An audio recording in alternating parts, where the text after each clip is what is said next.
President. I stand to speak tonight in the memory of a young worker tragically killed at work and a family, a community, supporting each other through a tragedy. 12 months ago yesterday, there was a tragic incident at the Shanna mine site near Parabadoo in the Pilbara.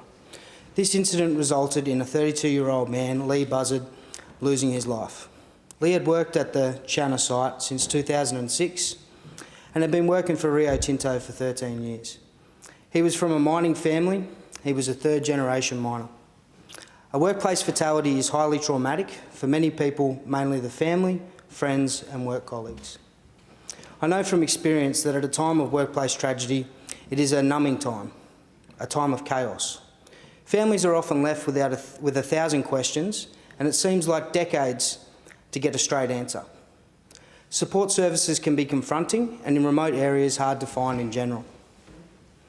Out of the tragedy of Lee's death, his mother, Sharon Westerman, has unbelievably harnessed her grief and her love for her son to fight for his name. Lee had two brothers, Kyle and Evan. This family, as I said, is a mining family, and they have taken on a challenge that is inspiring. Together with support from community members, work colleagues, family and friends, Sharon has chosen to use her son's legacy to fill a gap in support for families that lose loved ones on the job. Yesterday, on Lee's anniversary, the Lee Buzzard Foundation was incorporated. Everyone that knew Lee have been supportive of this foundation as it really honours the way he lived his life, which was caring for others. I'll talk now on briefly what the foundation stands for. In safe hands, the Lee Buzzard Foundation. When loved ones go to work, they should be in safe hands. When a tragedy happens, let's ensure families are in safe hands. The Lee Buzzard Foundation has been established in honour of Lee Buzzard, who passed away as a result of a workplace accident in Parabadoo on the 19th of June 2016. Lee was 32 years old. Throughout his life, Lee embodied the principles of hard work, determination, resilience, giving back to the community and making the most of the opportunities that are given to you. Lee worked from the time he was 15, successfully completed Year 12 and embarked on a trade as a diesel fitter, for which he was awarded the Rio Tinto's Apprentice of the Year for 3 years. Lee was respected and a skilled tradesman. He was 13 years of loyal service to his employer and made his family proud. Lee spent his short life caring for others. He wanted to make the world a better place, and he did. In his own quiet way, he helped and inspired others. The foundation is inspired by the way Lee lived his life. The values that he had will be integrated into every aspect of the foundation activities and in order to pay respect to Lee's memory. The following words from Lee's uncle, Mike Westerman, encapsulates Lee's legacy. Much has been written about Lee and his journey and the lives that he touched during his short 32 years.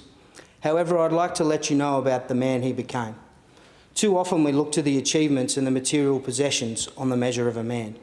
Well, Lee saw it differently.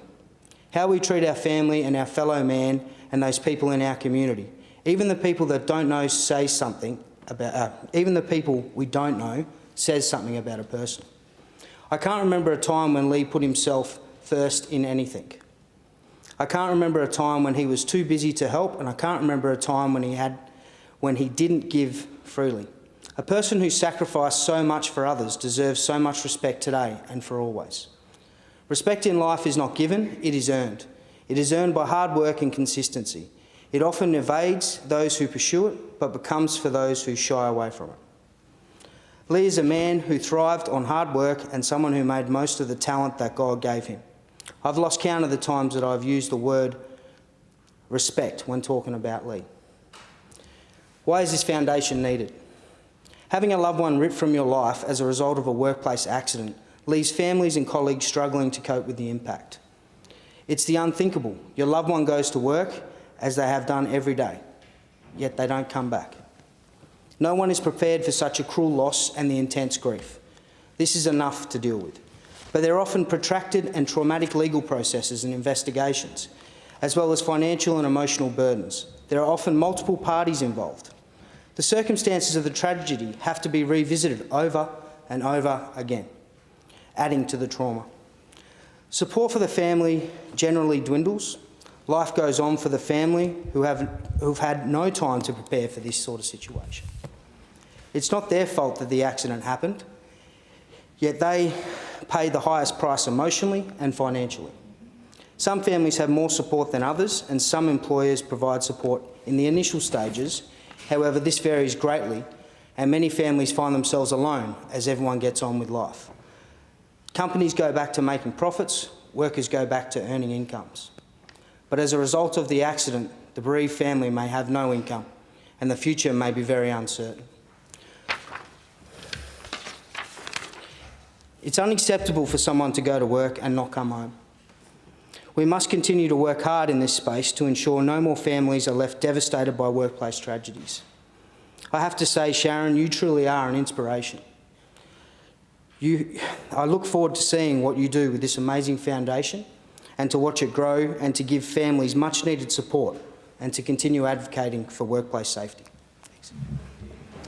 Are there any further member statements? There being no further member statements, the House is adjourned.